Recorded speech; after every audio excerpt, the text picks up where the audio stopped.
Welcome to the shit show.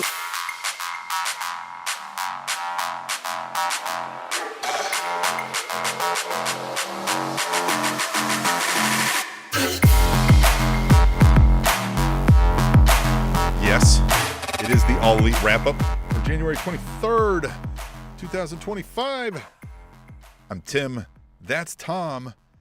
I have some Outrunners sunglasses on. Tom has got an Outrunner shirt because they're the youngest man alive. That's what it says, too. Look. We're the youngest podcasters alive. That's what it says. Yes. Nice.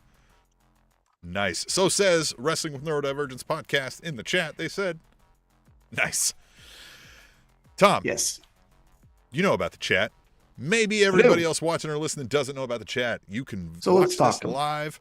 You can join in the chat in the YouTube, like Wrestling with Neurodivergence podcast. Tim and Tom are both in there. Of course, we already said some stuff. Hopefully some more folks will come in, and we need you to talk to us because, we are entertaining, and that's why you're here. This is our show. We're the stars. But we love our friends, and our friends are in the chat, and we have a good time with them, and we want to talk to them because, look, hearing great opinions, you know what I mean? Just one after another, after one after another, after one after another is awesome. And then if you can get other great opinions from fans, right? This show's great. You know what I mean? It is great. It is fun. I've always enjoyed it for the past, 13 years we've done this? 12 years? Something like that. I gotta look. I think we blew by it, and I don't think we mentioned it. But yeah, I think because the start of the year was our 1 year of the All Elite Wrap-Up. But as the Spanish announce table, as this was called before, just two guys talking. Running on 12 years or something like that. 12, 13 years. I got to look it back up. A long time. It was a world ago. It was an entirely different world. And we ain't stopping. Tom, how are you? Whatever. Fine. The world is the world. I'm well. I met up with you. I did a meeting with you. You did. Yeah, that was fun. Yeah. I didn't ask Tom about this, but I'm going to say it right here. But I think Tom kind of agrees, so you probably won't take too much offense. I brought Tom out to a local community organization. It's actually the Democratic Socialists of America. I urge you right now, the Nazis are here. If you ever were like, hey, maybe I should do something, you got to do it now. And you know what? You should probably do two things, right? So maybe, free time is a luxury you might need to be dwindling down right now because the longer you wait to do something, the harder it's going to be, So Tom and I went to a meeting, and of course I've been going to this organization. They're awesome. I won't bore you with any of that. You can look it up on your own if you want. But yeah, we sort of had a mandate. My wife was there also, and then of course, other members of the organization. Yeah, it was fun. It was nice to meet some of the people. I had to run off quick because chemo has side effects. And then we didn't tell anybody about the podcast though. You know what I mean? Maybe next time. I can tell you wanted to. You were like, this guy looks like. Well, I told you ahead of time. I'm like, I'm not saying a word. I'm not saying a word to anyone. I told you I probably wouldn't say a word either, and I talked a whole goddamn bunch. It was you. Yeah, you talked. But yeah, it was good. It was enjoyable. It was good to see outside of a Zoom call once a week, so that was nice. And then this weekend we got the Chiefs Bills. So the Arrowhead Invitational. Yeah, that'll be fun. So yeah, all in all, pretty exciting times ahead in the near future. As it were, if you've been watching for the last 12, 13 years here, this is a Fuck the Bills podcast. Yeah, fuck the Bills. If you're from Buffalo, move. For a while we were a fuck the letter B, right? Bengals suck. Bills suck. Burrow suck. You know what I mean? Bears. Fuck the letter B. Bears. Fuck them. Yeah. Fuck Bears. But no, Buffalo. You guys don't even have an airport. Why do you have a football? Nobody likes that place. You're faking it. Yeah. Your coolest thing is to jump through a table. That tells me everything about that place. That's the coolest thing to do. Ruining a great place to set some barbecue. You know what I mean? Yeah. You're ruining also just, I don't know, your life, future employment, but I digress. That's not going to be a thing anyway, coming up. Yeah, that's probably right. Go Chiefs. Hopefully they win. It's our 7th straight. Hold on. AFC Derek83 says, looking at Tim's background, maybe Kansas City should play smaller venues so we don't see so many empty seats on TV. That was probably because everybody understood that this game was over and Chiefs were winning. Looks like it was warming up. Yeah, that was before even the kickoff, brother. That's what, Tino, what up? Hey, but we're not here to talk about how the Chiefs will win their 3rd straight Super Bowl. We are here to talk about AEW Dynamite, Knoxville, Tennessee, at the Knoxville Coliseum, the granddaddy of them all. Yeah, the granddaddy of them all. And Tony Khan puts out like a post on that shall not be named social media, and says ice and snow has got some people not able to make it, so we're going to piece together something, but like it's going to be great, right? It's going to be great. Yeah. Right? And we were like, all right, let's see what happens. And I said, man, yet another thing that sucks about Knoxville, Tennessee. You know what I mean? Yeah, and interesting. Did you see that, side note before we get started, did you see that it snowed for the first time in 15 years in New Orleans?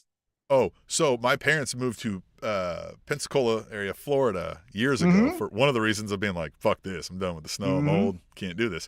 And they got 5 inches of snow, Tom, which is like a record from like 1899 or some nonsense. My dad's got a lanai, which is like a screened over top to the pool. A bunch of those came down, right? Because it wasn't built for snow, right? And he's like, God damn it. They said they had to order snow plows from Atlanta because they didn't have any. Well, I remember being in Atlanta during a snowstorm. That wasn't probably good either. Not like they had a whole lot of them either. Yeah. My wife's brother moved to Pensacola. So, they experienced the same thing. Weird weather. But who cares? I wonder about fucking mama 2 times. He's showing up. If he got snowed in down there I don't know where in Florida he's at. Come on. Hey, so we get right to the fun. We don't waste a second. So Tony Schiavone's in the ring. He says, Ospreay come out. He does. Kenny Omega come out. He does. And Will Ospreay's like, hey, I don't remember the last time we were punching each other in the face, but I want to let you know, or I got to tell you something. Don Callis and me, we ain't cool. And guess what? While you've been gone, I've been fighting the Don Callis family, and I'll keep doing it if I have to. Yeah. And Omega says, hey, stop. First off, I remember the last time we were punching each other in the face because you took a screwdriver to my head, you jerk. Yeah. And so I don't think you're a good person. Yeah. So suck it, right? And so they're like, ooh, we're at an impasse. And I did like that Omega also said, like, hey, I'm number 1. Way to be number 1 while I'm gone. But number 1's back. You can go to number 2. It was kind of this ego-driven Kenny Omega where it's like, everyone knows I'm the fucking best. So I'm tired of saying that I'm not. Very matter of fact. It was almost like he was mad that he had to be there to even say this. Yeah. Yeah, like he got called out for no reason. He's like, I could have just stayed home or stayed in the back for that. Yeah, like everybody knows this already. Everybody knows you're a chump compared to me. Why am I out here? Jesus. Yeah, and so they kind of come to a head. But then right before they start to go at it, Don Callis comes out and he goes, look at these 2 prima donnas. And Kenny Omega says, again, it's on site. Fucking running at you. Yeah. No, you don't get to talk. Fuck you. Yeah. Yeah. And so he's trying to hit him. Don Callis's, members of his family come out and they're beating up on him. And Ospreay's standing there going, this guy just called me a prick, basically. And so fuck him. But I kind of also hate the Don Callis family. And maybe he was just, mad kind of thing. Though the Don Callis family is all meat. I mean, like Kyle Fletcher's the smallest dude, and that dude's a big guy. Like we saw him in person. God, they're huge. And man, anytime I get to see Lance Archer dragging and throwing fucks around, the arena, I'm here for it. Any way we can get it. It was really interesting because it kind of felt like waves, right? So like at one point, Kenny Omega's getting beat up. So then Ospreay comes out. So then Ospreay and Kenny Omega kind of, simmer down the whole fight. And then Lance Archer comes. And so now we're starting it up again. He's like, and oh, so no, we don't. Fight. Yeah. Yeah. And then we kind of get him, Well, but then tramp here stamp comes Lance. Brian Cage. Yeah, but then here comes Brian Cage. And then Brian Cage is like, I got muscles and anger. And so then he's punching and kicking everything. Those and poor so here merch we go people, again. says Wrestling with Northern Virgin's Pod. Yeah. I don't think that anyone told them, hey, we're coming. Yeah, they didn't smarten them up. Yeah, they were just kind of like, they started to try to gather some stuff, and then they were like, too late. Lance Archer's like, don't you fucking dare. Which, could you imagine if you're like, hey, could you work the merch table tonight? Yeah, I'll give you, $100 for the night. All right, cool. Or what if it's one of these, like, anything that's damaged is on you? And they're like, all right. Yeah. Well, just Archer comes the idea of like setting everything up, like, okay, you know what, the title belt, we'll just move it this way a little bit. And then here's a body slam. I hope too they knew the whole time when they set these guys up and never told them, right? They're like, no, this is a great merch stand. We get a lot of foot traffic right here. Backstage, right? Like we get a lot of you're gonna love it. Tino said this really felt like, hey, Samoa Joe can't make it. Can you guys just brawl for a while, but in a good way? Yeah. Oh, yeah. I guess he was advertised. Yeah, couldn't make it. Because here's one thing, though, that I wish kind of Tony Khan would do just a little bit less of. Don't tell me everything, right? Kind of just tell me the main event, who to expect, but then let me fill in the details as you go. Yeah. Oh, crazy, But yeah, Samoa Joe made his return last week, so it made sense why he would come this week. But we did get this Kenny Omega, Will Ospreay up on the lighting rig thing. Yeah, so they do backflips off of it. Yeah. And the Don Callis family, cowers away. They run away, but then they climb up the lighting rig. Yeah. And Kenny Omega's like, hey, I should have listened to you, Will. You're not so bad. We're going to fight the hometown boy, Kyle Fletcher, and Takeshita, and we're going to do it at Grand Slam. Yeah. Okay, cool. Yeah. Yeah. And then the funniest part I thought was at the very end, Kenny Omega's like, all right, we're done here because I'm afraid of heights. And then well, it was great because like he wanted to get that line in and they started his music. I think he would have left everything else, but he wanted that line, certainly. You know what I mean? Yeah. And so he was like, hey. And I don't know if you caught it at the very end. Somebody was like, shut the fucking music. Like right at the end. And like they got it. And then, he fit all that in. I'm a little, okay. So I'm with you. I don't want a Kenny Omega retreads, right? No. We're probably on limited time with Kenny Omega. So let's get some awesome stuff out of maybe new folks or something that might build a huge deal. I don't think this will. But I can't not think for a second that Kenny Omega really quick. I mean, one fight and was like, I should have trusted you the whole time. Let's team up together and let's take on these guys. Is he going to turn on Will Ospreay here? He may not join the Don Callis family, right? I don't think he'll join the Don Callis family. Give him a fucking elbow to the back of the neck. I could easily see. Yeah, I could easily see they win. They do a handshake. Will Ospreay, turns his back to celebrate, and then he gets a, pile driver or whatever. Yeah, whatever it is. Boom, and there you go. I could see that happening because honestly, I think we would both agree. We did not watch Kenny Omega in New Japan. I saw some clips in Ring of Honor, so, but our favorite version of Kenny Omega was the cleaner in AEW when he was just snapping and clicking and the champion and the making super fun cheese of everyone. On the intros. Yeah, all the stuff. And so if we get back to that, wouldn't hate it.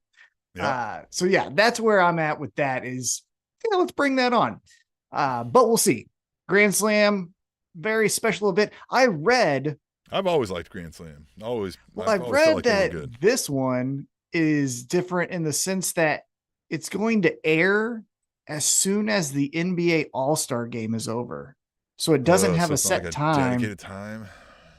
But it's got the biggest audience possible. Everyone that has TNT is going to watch the NBA All-Star game, especially because they got that new format. Several million people watching that at least, right? Yeah. So they good might opportunity. Stick around. Yeah, especially if they have some ads going in and show some cool stuff. Well, and here's again where I will say this is the opportunity because your roster is so large, you're not going to get everyone in on that Grand Slam card. I'm just making things up here. Let's hypothetically say Samoa Joe and Big Show, Paul White, aren't on the card. wouldn't it be fucking cool if they hung out with Shaq and Chuck during the NBA All-Star game and they said, now check out Kenny Omega. And then the first thing you see is Kenny Omega's fireworks and him coming out. Samoa Joe throwing some lines with Shaq and Chuck. You know what I mean? Yeah. Smack Yeah. talking. I think that, again, money. this is where, and that's what leads into your thing. Like, this is, I don't get how people,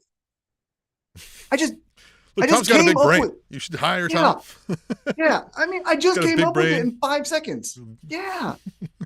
It's not, because again, if you just send them a belt or something, they're going to say, oh, my favorite wrestler was Stone Cold Steve. Like, they ain't going to say anyone in AEW, most likely. Got to make something cool. So if you're there, let's put some cool people on there. Get Swerve on there. Get Samoa Joe on there. Get somebody cool. Yeah, don't sacrifice your card at Grand Slam, but that there's not everyone going to make it. That's what I would say. But we'll see. I doubt they'll do it. Dancing on the sideline. Mm-hmm. Yeah. You know what I mean? Cool. If there is, get Shaq doing the Daniel Garcia dance. He would do that. I know who you get out there. I know who you go. Satnam Singh and Big Show. Those two guys aren't going to be on the card.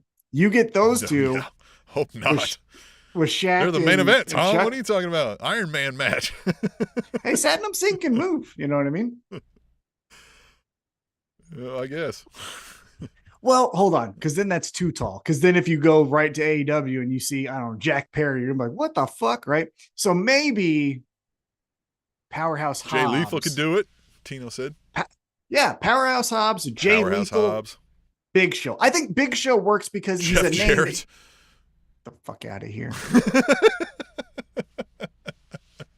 I think Big Show works. Why I keep saying his name is because people will remember him from that Attitude Era. So that's why you want a little bit of a I'd say put Jericho, but he's going to be on the fucking card. Oh, God, yeah. The New York Minute in Australia, which, anyhow, we'll get to that. Tino says Jeff Jarrett is too big time. You can't. We'll talk about Jeff Jarrett. Yeah, we'll talk. Well, I bet you for not reasons of being a star. You know what I mean? So Jon Moxley is next up, and he cuts a backstage promo where he's like, hey, Copeland's been asleep since 2011 and woke up in 2025, and everyone is faster, bigger, stronger, and we're meaner. And you're going to find out that the next time you go to the doctor, it might be because your career's over.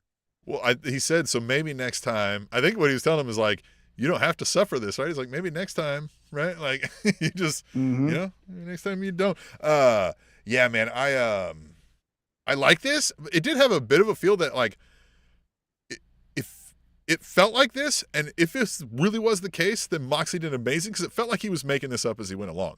His pacing and stuff was a little slower than normal, right? So, and it didn't feel like his normal, like I've really worked this out. I kind of felt like he was improvising this a lot, and I think he did really damn good with it. I mean, I could be wrong, but I don't know. Yeah, the delivery was believable. That's what I would say. There was no like, and then I have to say, this wasn't a movie scene, right? This wasn't the villain unloading like he's done a couple times with the trucks and the fucking all that, right? Like, we've got a lot of those. Trucks. Yeah, we've got a lot of the like origin story, you know what I mean, speeches out of him for that. Yeah, we're good on those, but this was great. And then we move right into fucking one-way traffic of a title match. We get the AEW World Tag Team Championship match. It's the champs, Private Party versus the Hurt Syndicate. And here's what I will say. As I mentioned, one-way traffic, Hurt Syndicate, dog walked, Private Party the entire match. But I don't know if you caught this. The crowd loved it. They were all behind the Hurt Syndicate. Chanting for Bobby Lashley. Chanting we hurt people. Booing when Private Party broke up a 3 count. And so look, here's how you do this in pro wrestling, and this is why this works, right? Private Party had their come up to the big stage moment against the Young Bucks, who were champions, right? Young Bucks can survive a Hurt Syndicate because they're veterans and they know how to do that. But so they can overcome bigger obstacles like larger dudes that are more athletic.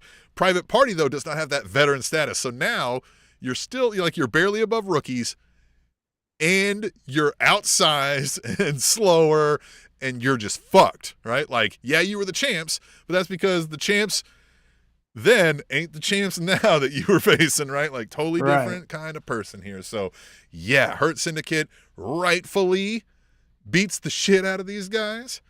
I mean, you know, there was, some things, but like, of course. You know what I mean? It was decidedly in their thing. And then the crowd was just like, finally, right? Like, it was like, fucking good job. Well, did you see the knee that Shelton Benjamin gave to Zay at the end? Yeah. I thought it knocked him out. I was like, how is he walking? That was either the best sell job or legitimately he has a granite chin, because that could have killed somebody. But Bobby Lashley gets the spear, as mentioned by MVP and Excalibur. This is the first time he is a tag team champion. Obviously Shelton Benjamin, million-time tag team champ. So this is great. I like this. Here's where the fun happens, right? Because now you got the Hurt Syndicate. They already beat the shit out of Private Party. So I still think you could have Private Party get some victories and be like, okay, now we're ready, right? We get another shot. Yeah. Yeah. But you're not going to do that next week. You get what I'm saying? Yeah. So well, who is it that comes at him?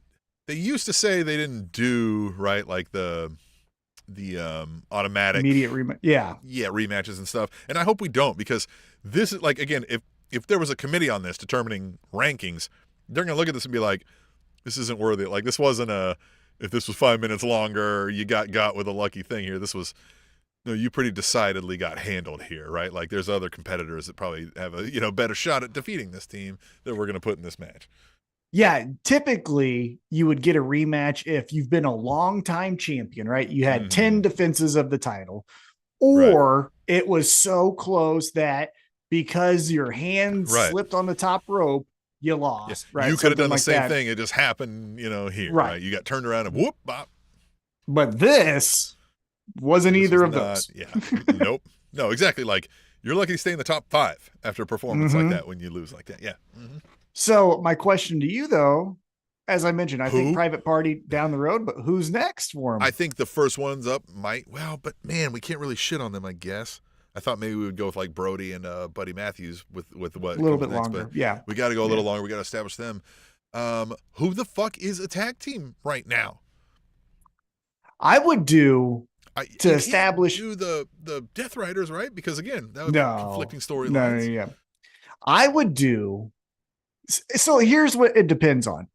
If they go with the crowd reaction, then let's do not yet. No, Tom, no. Tino, we don't. The Outrunners. We don't want them murdered. Okay. Can I do a spin?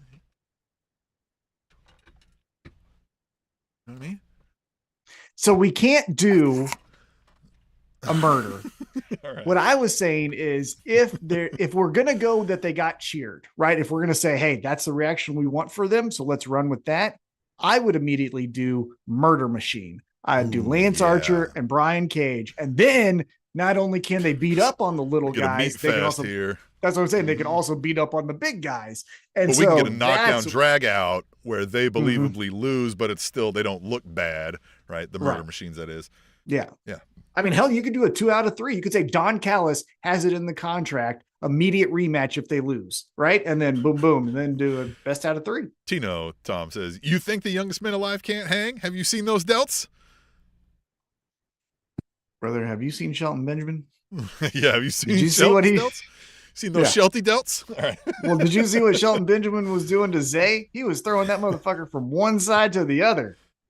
And again, I've been saying this, when Shelton Benjamin does it too, he does it with a smoothness that looks like poetry in motion, right? Like it's just like I glide over here and put a knee in this guy's groin, and I glide back over here and give him an elbow to the neck, right? And then I'm gonna suplex this guy at the top rope, and it's just like, Jesus Christ, the Cirque du Soleil couldn't do this any better. And he even throws the guys with smoothness, right? Like the guys even go like, wow, this is very graceful. Like, boom, and then they fall hard. Would never, again, Shelton Benjamin has always been like a super athletic specimen. But I wouldn't have said to you when we were starting this show, when he already was kind of like over traditionally when people would have been over their prime, would I have said, man, in 2025, we're going to see Shelton Benjamin at the top of his goddamn game.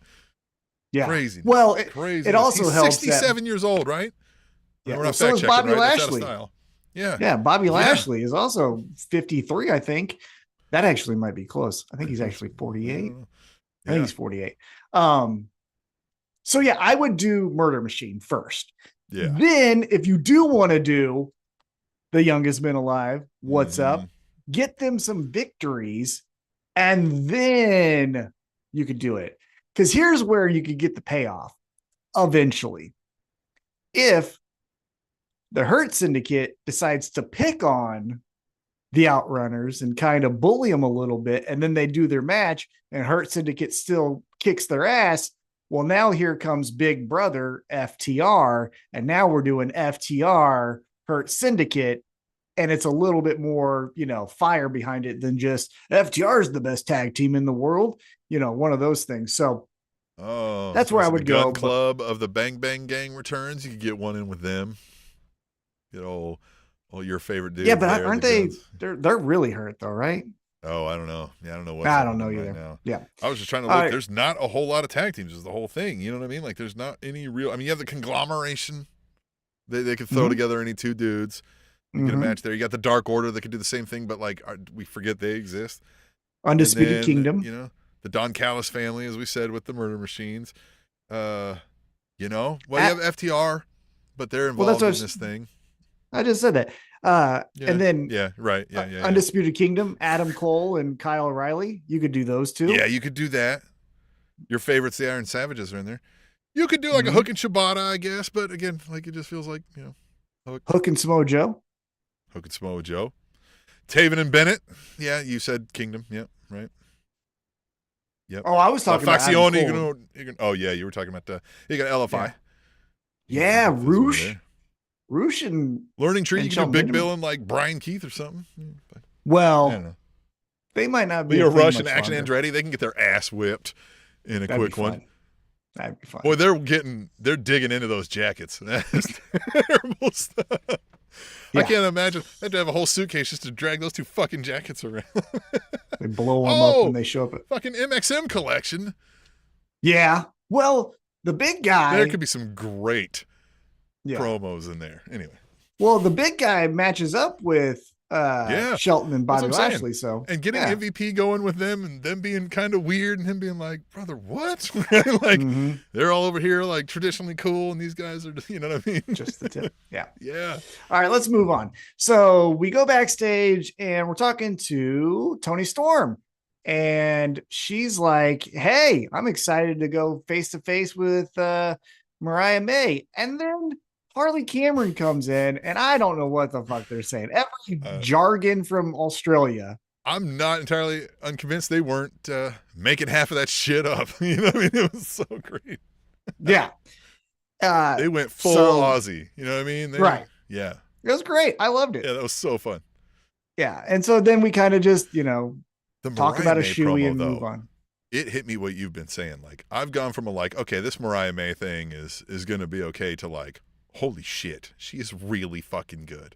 Like, she's delivering in matches, her promo work here. This whole speech of like, I am the absolute goddamn greatest. And your answer to that is a fucking out of her mind lunatic? Fine. Right? Like, if I had to murder this psychopath again, right? Like, I guess, Jesus. Right? Like, she's just kind of like, what the fuck? Like, what do I got to do here?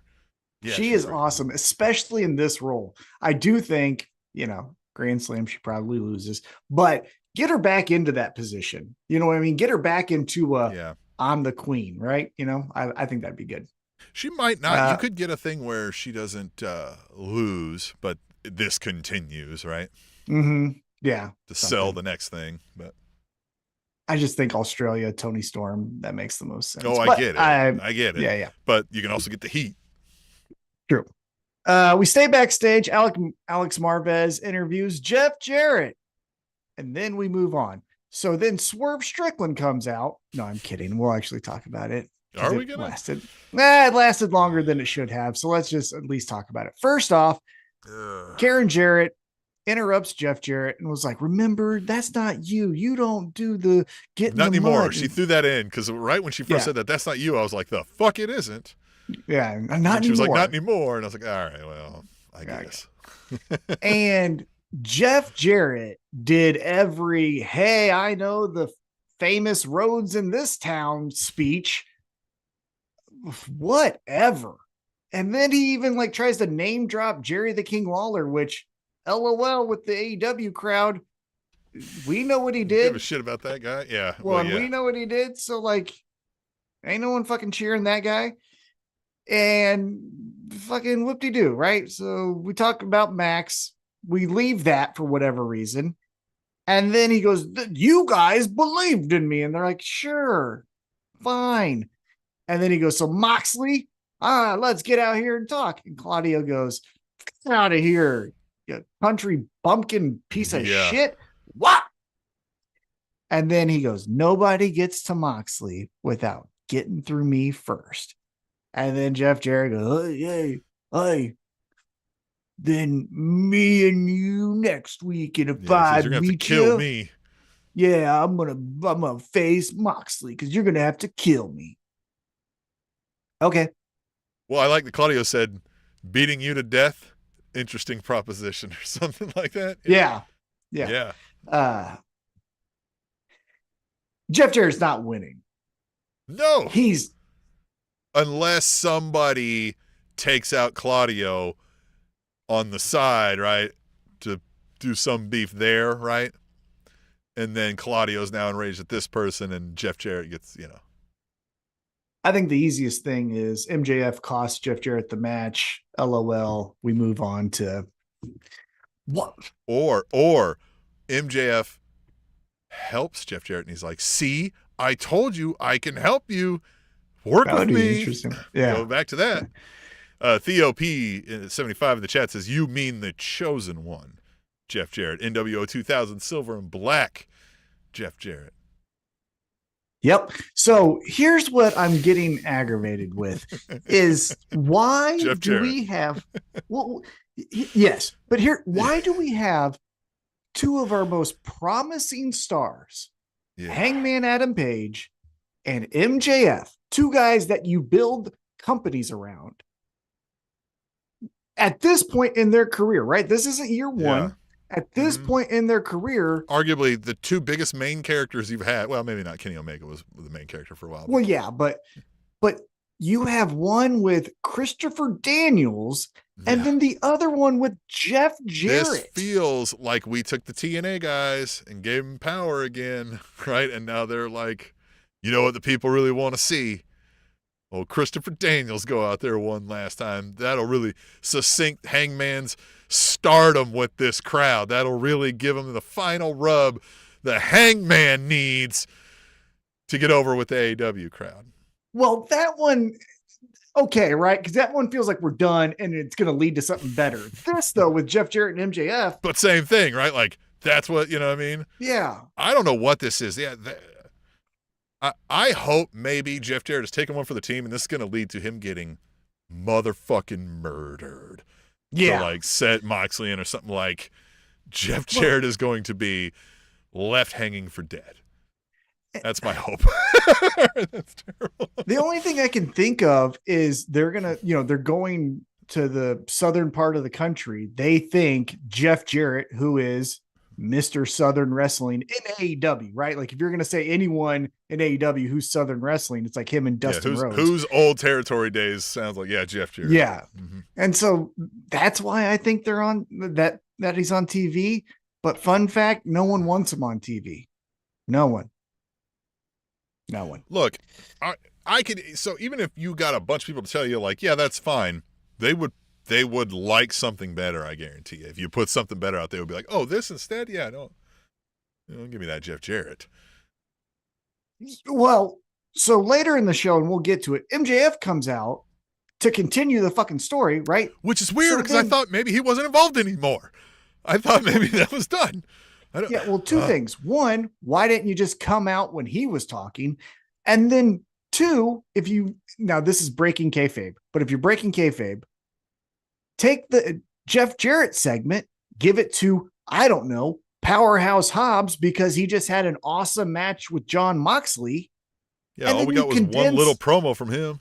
That's what I'm saying. You condense MJF and Jeff Jarrett into one segment. You give the other segment to Powerhouse Hobbs to lead him into something. So I will say this. They did have to throw together a skeleton crew. So I don't know who was there. Maybe Powerhouse Hobbs was sent via phone, right? So maybe he couldn't be on site or something like that. But Tino kind of says it right here. Even though we're talking about old timers and territory days, I'd rather see the Rock and Roll Express in the damn ring than these guys. Mm-hmm. I mean, well, we did see Rock and Roll Express, unfortunately. That was pretty cool. We did. We'll talk about them later. Yeah. But again, it's still, we said we had a sub clip of this last week. It was Old Guy Night Dynamite, and we're kind of doing it again this week. And I get it. If there is, but here's another crazy concept. I don't know, Tim, let me just throw this at you. Okay. A second women's match? Oh, I know. Tom, we don't have to. We're not federally mandated to do equal opportunity employment anymore. So, my God, yeah, there'll be no women's matches now. We don't have to do that here anymore. I mean, the Excel spread. Here's the thing that I'll say about the show. We did maybe have a skeleton crew, but we had the same Excel spreadsheet because right before the main event was the women. Yeah. Why the fuck is it that way? Doesn't have to be. Doesn't have to be. Anyhow, let's get back into the action. We go into the ring. We get two guys who know each other quite well. It's Swerve Strickland, AR Fox, and boy, do they know how to put on a wrestling match. It's wrestle, wrestle, wrestle, wrestle, wrestle, wrestle, wrestle, wrestle, wrestle, wrestle. So much fun. AR Fox. Last time he ate a carb was 2005? Probably. He seems like he kind of has that Shelton Benjamin where it's like, yeah, no, I'm going to do this till I'm 73. You know what I mean? Yeah. You know who would be a more apt comparison? It feels like Too Cold Scorpio. You know how Too Cold Scorpio is still in GCW having matches with, everyone possible. It feels like AR Fox is going to be in GCW wrestling Austin Theory, in 2060 or something. You get what I'm saying? Like, it just, the person doing the Jeff Jarrett or Christopher Daniels spot in the future is going to be AR Fox. It's going to be, except it's going to be entertaining. Yeah. He'll be flipping. Yeah. And I'm lumping Christopher Daniels in with Jeff Jarrett. I don't mean to. That Texas death match was very, very good. Yeah. But still. Here we go. We get into the action again, hitting, punching, kicking, flipping, all the fun stuff. And then Ricochet appears on the screen. And he's like, I'm going to get you. And then Prince Nana has a pipe. And he goes, I'm going to fucking, or he doesn't appear on the screen. He just walks out with scissors. And then Prince Nana goes, I got a pipe. I'm going to chase you off. Right. Then Swerve hits the splash, hits the stomp, gets the victory. Then we get Ricochet on the big screen, and he's got the scissors right to Prince Nana's throat. And he's like, what does he say here? He's like, don't bully people. You bullied me last week. I had something to say. And then you just came out and interrupted me. And then he goes, it may be Swerve's house, but there is a new landlord and rent is due. Yeah. And then that's a cool line. And then Swerve kind of ran out to go help out Prince Nana, and we leave the segment. What'd you think? Ricochet here, man. Sinking more into this, like, oh, no, you fucking don't talk back to me, right? Like, like it. Yeah, he was admonishing the crowd, like, just like when I had something to say last week and you kept booing me. Yeah. Oh. It's almost like a postal, someone going postal, back in the 90s. What was that one movie with, I believe it was Robert De Niro, where he's like a normal guy and then one thing set him off and then he just like started falling down. Yeah. Falling down. Yes. Yeah. He's in a traffic jam. Yeah. And then just nope. Loses this it. Is it. That movie was amazing. Yeah. Yeah. Very so good. Did you like that? Did you like that? Yeah. Oh, Good. Good big stuff. brain. Big brain. Big brain. Yeah. Big Hey, brain. then Jericho did the New York Minute, and basically we're gonna have Big Bill kick the shit out of Jericho eventually. But we're Big Bill getting a little shit on, right? Getting a little publicly humiliated. Are That's we what I'm leading saying. back into this? I think Big Bill is eventually, gonna fucking leave. But Mhm. before he does, he says, Hobbs, I'm gonna meet you next week. And then let's just fast forward because, like you said, it was super quick. Hobbs says, cool, but guess what? I'm meeting you in the parking lot. You ain't even gonna make it to the ring. We gonna get a Like parking that. lot brawl? Yeah, I like that. And then we waste MJF's time. He comes down and he just says, Jeff Jarrett, you're a piece of shit. Okay. Now, here was the I mean, coolest we all part. knew that. Yeah, exactly. No one was booing him. They're just like, yep, you're right. Here was the coolest part, though. He's done with this promo, and he actually kicks off the promo by kicking a competitor out of the ring. And the guy's like, fine, I ain't got no problem with you. Well, that competitor had a match with Hangman Adam Page, and Hangman's music hits, and I stood up. I was like, this is the fucking shit that I'm. Yes. I forgot about the fucking wrestler. Like, I thought he just like legitimately left, you know? And so Yeah. I was like, oh, we're doing Hangman and MJF again? Yes, yes, yes. Nope. No, we didn't. They kind of do this like, I'm Yeah. not turning my back on you, but I ain't gonna fight you today kind of thing. Yeah. Yeah. We ain't got And a beef MJF right leaves. now. You Yeah. know. I Yeah. don't like you, but I ain't gonna hit you Yeah. today. Our business is not conflicting right now. So Right. yeah. And then Hangman just, I don't know, mollywops old Tyler Shoop. That's his name here. And that's it. And Nailed then it. that's when Christopher Daniels comes out and Hangman's like, hey, old man, am I going to have to kick your ass Yeah, is that what again? you're here for? Yeah. And Christopher Daniels in a neck brace is like, you know what? That was probably my last match. And I'm okay with that. I have to, though, live with the regret of being essentially like a bad friend to you. And that's what this led to. And so for that, like, I'm sorry. And when he said it was his last match, as you mentioned, Hangman goes, what? And you saw the like, oh, He what said have I like under done? his breath, he said, "What?" And like a Yeah. little bit of sadness in the voice too, like a little bit of Mm-hmm. uptick, like, and then like just kind of the breathing got a little heavier. Like, man, excellent stuff by Hangman here. Yeah. And Christopher Daniels, to his credit, just left, just said, there you Look, go. man, yeah, That's that like sorry information. I got in your way, right? Like Yeah. it was wrong for me to rile you up. I made it worse, and it fucked But he me up. also is his friend. Yeah. But he's also his friend and goes, okay, well, then let's try. I think he's doing like all right, let's try this tactic. Uh Hey, huh. Yeah, he's still maybe trying. you are He's a good bad friend. guy, Mm-hmm. and just leaves. Yep. You keep Here's my plugging question away. to you. Eventually, after like 13 years, they'll be a good friend. Look, it worked with. Right here. Look at Yeah, you. right. Yeah. Yeah. There's a reason why we do it over Zoom and not Yeah, in exactly. face to face again. No. Here's my question though. Hmm. This is the second time now that Crazy Hangman, I like to call him Crazy Hangman, Yeah. has kind of had a moment of what am I doing? So after the cage match with Swerve Strickland, he walks back. He kind of realizes that I don't feel any better. He goes to like, I'm going to kick his ass, and then has that realization of like, nope, that's not going to help.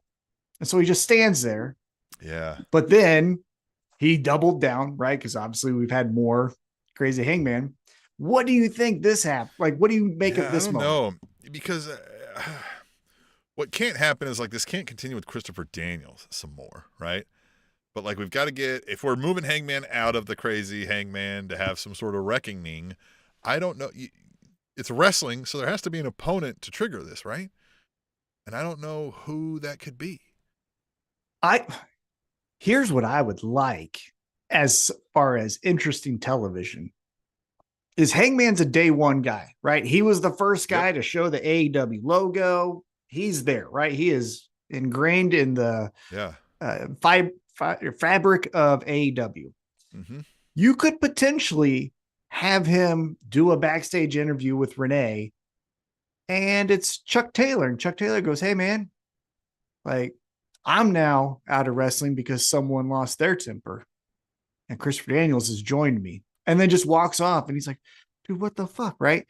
And you get this vulnerable Hangman after, let's just say Trent. I don't know who, but like say Trent's back there and he does the kind of the same thing. Then you have a wrestler. In my case, I would do MJF. Pounces on that. Oh, look, he's vulnerable. Let's fuck him up. And he goes, "You are such a bitch. You were a bitch in the pandemic. You're a bitch now. You suck. You got no And friends. Nobody then, likes you. No one likes you. You're fucked up Swerve in the head. was You right. need a therapist." Yeah. Swerve was right. You don't deserve your spot. Because if you invoke the name Swerve, you're gonna get angry, right? You're gonna get You're an arsonist, right? Like just yeah. And I would have MJF pounce on the vulnerability after all of these guys kind of shared, "Hey, you know what your anger's doing to Daniels and others? This." Do we get like a Hangman apology tour to all he's wronged in the past? You see could. the Dark Order, and does he go see the? Mm-hmm. Yeah. I mean, you could. I wouldn't hate it. Wouldn't hate it. All right, then what happens? Don't be afraid to apologize. More advice from the All Elite Wrap Up. What did you say? I said, don't be afraid to apologize. It's more advice from the All Elite Wrap Up. Yeah. Yeah. You don't have You know to. who you are. I'm just saying, don't be afraid to if you need to. Yeah, you know who you are. You know you are. Don't be afraid to apologize. We're waiting for that email. Looking at you. Then let's talk about the funniest, kind of the moment. Here's when I know it's a good moment, Tim. My wife reads while I watch AEW. She will look up if it's Eddie Kingston, because Eddie Kingston's her guy. She'll check him out, go back to reading. She kind of likes Hangman, so she'll kind of look up because I think she thinks he's interesting. Kind of go back down. Last night, when Renee Paquette is backstage with Mercedes Moné, Mercedes is walking, "I'm a global champion. I'm the best. Who's going to jump on the money train?" And Harley Cameron comes out with that guitar. And Tim, it went from this to and she listened to the song. And she goes like this. She went right back to her book and she goes, "Good singer." Like, yeah, she's good. Good singer, you know. Yeah. I know. And look, Harley Cameron can do it all, man. She's awesome. This song that even made Mercedes kind of dance a little bit. Like, feel the wrath, all the stuff. And then essentially Harley Cameron's like, "So at Grand Slam, let's fight." And Mercedes, here's where I actually kind of like this. She says, "You haven't won." Yeah, like, no. Yeah. No, so no. Yeah, silly. Yeah. That's where I think champions actually sound smart, because sure, let's fight. It's like, no. There's no money in this fight. You're a nobody. Yeah. Yeah. You haven't won, so no, you don't deserve it. Darren K83 says Harley is amazing, and Tino says she can sing, dance, and grap. Hot girls grap. She can also ventriloquist with the, Yep. all that. Dude, how much fun would this be? Is if you just did random backstage segments with her and the ventriloquist and Nigel McGuinness and his magic tricks, and they kind of just go backstage doing their dumb shit. And people are like, "Dude, go away." And they're like, "Was this your card? Tonight, I'm going to rip your head off." And they're like, "Hey, pick a card." She's like playing. She had the dummy or the doll, whatever it's called, has the cards, and Nigel's doing the trick. I think that'd be fun. Again, do things that are different. I think that would be great. But all right, let's get back to it. So as I mentioned, we had Mercedes Moné do a backstage segment. So, we're getting close. And then, it solidifies because the next match, it's the women. So it's right before the men. And it's Jamie Hayter and Julia Hart.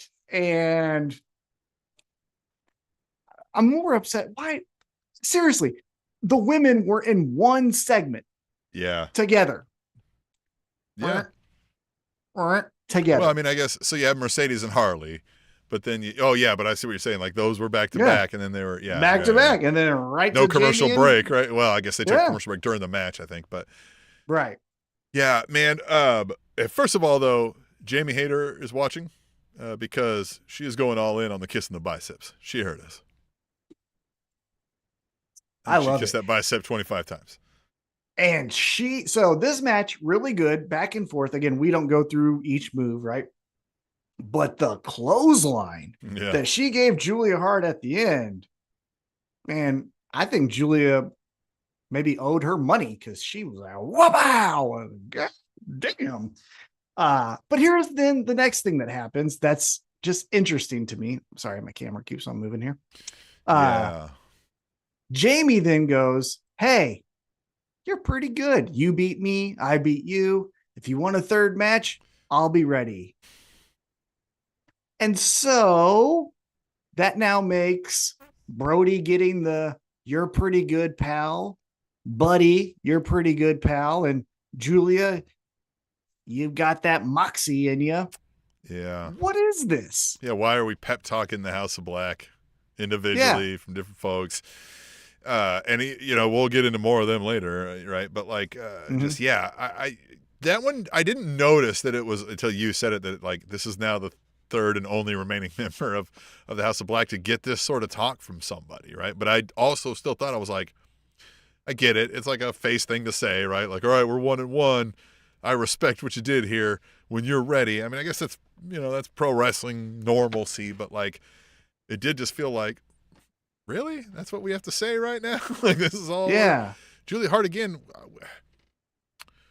Look, Jamie Hayter's awesome. And, you know what I mean? The crowd loves her. But, like, aren't we trying to establish Julia Hart as, like, this credible dark arts competitor that can, The dark arts thing is what I find interesting. So, and maybe, hey, look, sometimes you watch SNL. Characters will start laughing when they're not supposed to. So I'm not trying to say like, this is the worst thing ever. But Jamie Hayter says something to the effect of like, you're still a tough bitch. And Julia's like she kind of like, oh, Yeah. That ain't, and again, it's not her fault, but like, that ain't going to make me think that you can call on the demons or of the, graveyard. Yeah. But maybe that's not where we're going because then shortly after this, the three of them are just walking in a bridge, I guess. I don't know where they are. They look more street gangish now as opposed to, right? They're like a European hooligan gang here. Now, if that's the case, yes, I would say do all of that, right? Like, but I know they spent a lot of time and money into this dark arts character of hers, but I wouldn't be opposed to making a quick shift to where they're all more like Brody King and chains and ski masks. And that dog. I love that dog. Yeah. Bring that dog every week. You're a baby face in my book if you bring a dog. Yeah, if we make them more of like, we're just, street gang about to fuck you up. Well, so here's what they said. They said, no gods, no masters, just violence. And then he says, when they bark together. So I guess they're still going to be together. They're going to be, they want the crowd to still, I mean, it's fun. It's fun. This is great audio. But I will say, I think it would be fun. Again, wrestling news. What are we calling I don't this pay group? attention to him. Well, I don't know about that, but like the wrestling news says that Malachi Black's gone and all of that. I think it would be a great swerve if they do all this. No gods, no masters, just violence. And they start to establish some things. Like, what the fuck? Yeah. And let's just say Brody King gets the victory of his career. He beats Swerve Strickland in a one-on-one match, right? Let's just hypothetically say that. Oh, 1, 2, 3. Puts his hands in the air. Lights go out. And then instead of the ref holding his arm, it's Malachi Black. And he's like, wait a minute, what? Malachi Black does a spinning back kick. And then he goes, I got a new gang in this bitch.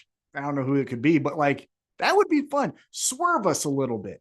Not Swerve Strickland, but you get what I'm saying? Don't do the whole Dave Sapp or whatever says I I don't know. The newspaper say. Dave Sapp. You should create an online character of Dave Sapp. Yeah. Oh, actually, yeah. Dave Sapp's news of the week says Dave that Sapp Miro. Here. Yeah. The news Somebody of the told me week backstage says, that somebody told them that.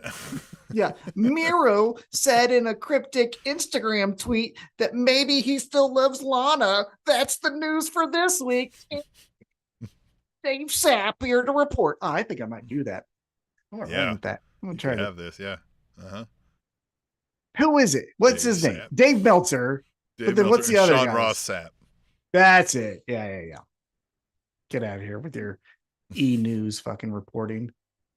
Oh, Kim Kardashian, who's she dating? Oh, that's so dumb. Oh, really? What did Dave Meltzer say? He said that Malachi Black left AEW. Oh, not the same thing. Anyhow.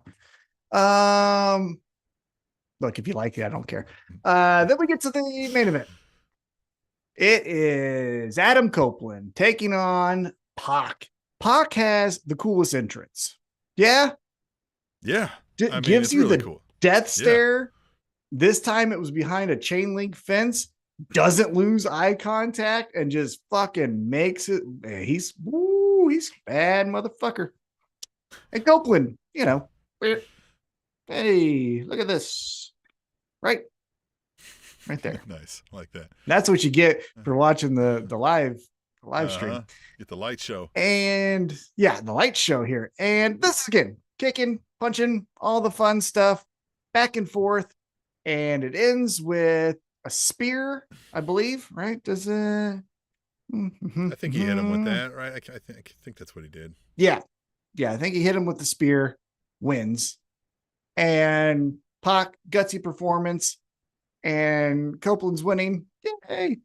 And then after the match, the Death Riders appear on the screen. And Claudio hits old Rock and Roll Express 1 right in the head. Yeah. FTR are trapped. FTR 1 and 2 are chained up. Yeah. FTR 1 is on the ground, taped up in a chair, which is even worse. And I loved when Moxley said, "Hey, Copeland, stay right there." And now you. Yeah. Yeah. Don't worry. We're coming to see you. Yeah. Now you're next. Yeah, and that was cool. That's where it's like, this group seems dangerous, where it's like, oh yeah, now it's you. And I'm like, no, yeah, it is. And they go out there, they surround them, and they beat the shit out of them. Bop, bop, bop, bop, bop, bop, bop. Bulldog choke by Moxley. And who does that bring out? Jay White. Jay White's like, oh, we ain't done. He goes out there, boom, boom, hit, kick.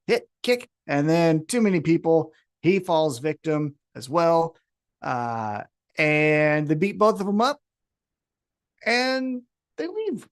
They don't make any gotta pose over Copeland and Jay White. They're just like, yeah, now we're done. We'll go. What'd you think of that? Same thing. I think you point out, the violence of the Death Riders stuck out, right? I just, as much as it's Adam Copeland, so I'm like, I don't, I'm not moved by this, right? It's fine. It's working well. And the story they're telling is okay, but it just all feels I continually hear how we don't like the Death Riders thing. It's so dead and all this stuff. And to a certain extent, I agree. I think if Tony Khan is stubborn and says, we're going to get to the end of this story one way or the other, the thing that I feel that would make them more fun, more of a threat, do this shit throughout. Don't just do it for one segment against one wrestler and his friends. Have Marina beat up Willow backstage, then have Yuta beat up Garcia, then have Claudio beat up Jeff Jarrett. And that's one episode. And then Moxley and all the crew then beat up Copeland, right? But because he keeps saying AEW. He's not saying we're trying to make Copeland better, right? He's like, AEW needs to get better. So attack AEW. You know what I mean? I'm not saying be the NWO, but your mission statement has to be bigger than just what Moxley's doing. Right? Well, there's that too. Yeah, because now it feels like with Claudio earlier saying, nobody gets some Moxley without there. Like, is it the cult of the Moxley personality? Is that what we're doing? Right. Yeah. And if we are cool, but then we need to change our whole mission statement of like, we are trying to do something. We ride for Mox, you know? Yeah. Yeah. And I get it. They are the Death Riders. That was his finisher or is his finisher. So I get it to a certain extent. But yeah, I just think cause more havoc, right? Be against everybody. Because it didn't make sense at the start that everyone was like, oh, this is the biggest threat. It's like, well, then do that for the Hurt Syndicate. Well, yeah, because the story you told us was everybody was like, Orange Cassidy, you got to try or else nothing's going to stop them. He did not stop them, but now that hasn't, like, nothing has happened to us because of that. I mean, it's a couple things to a couple people, but like, you know. Yeah. Jack Perry's fine.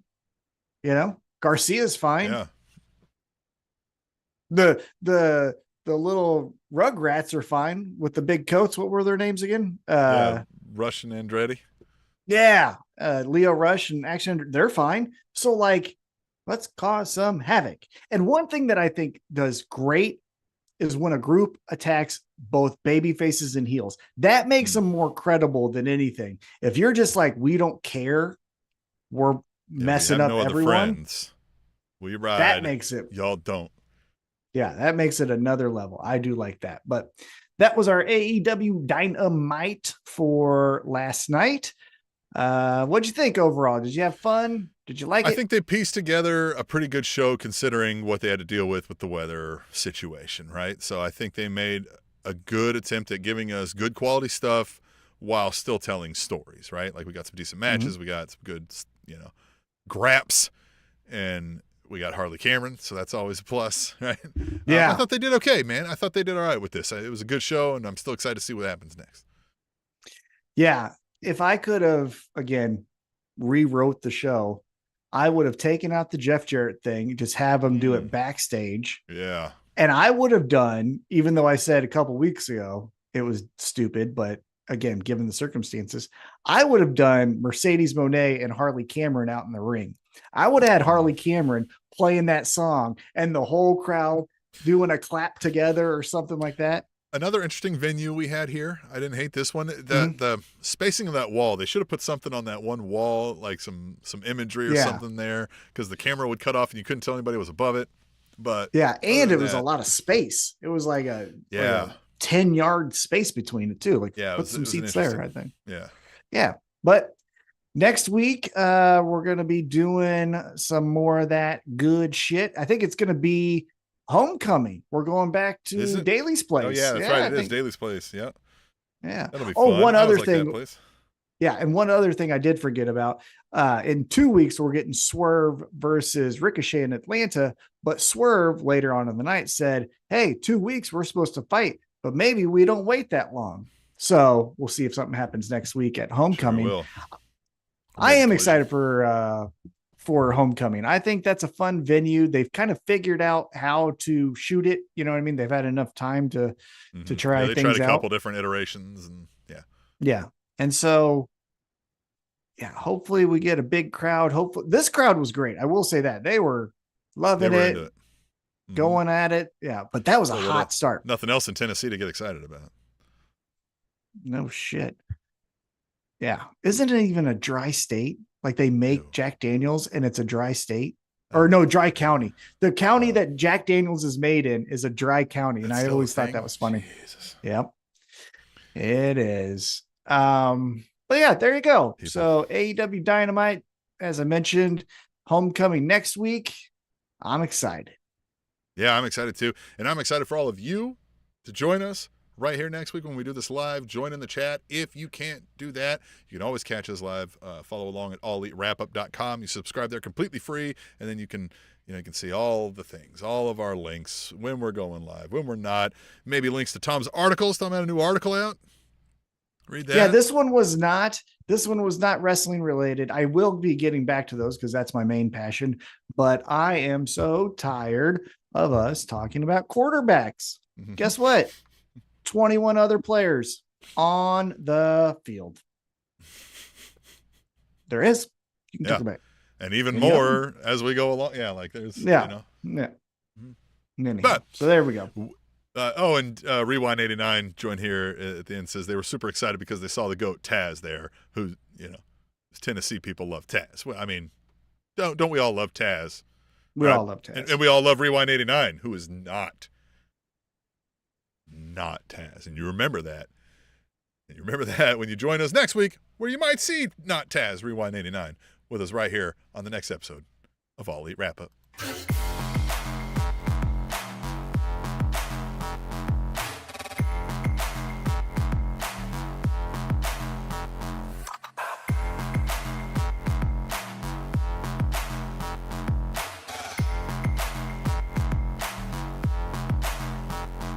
Time.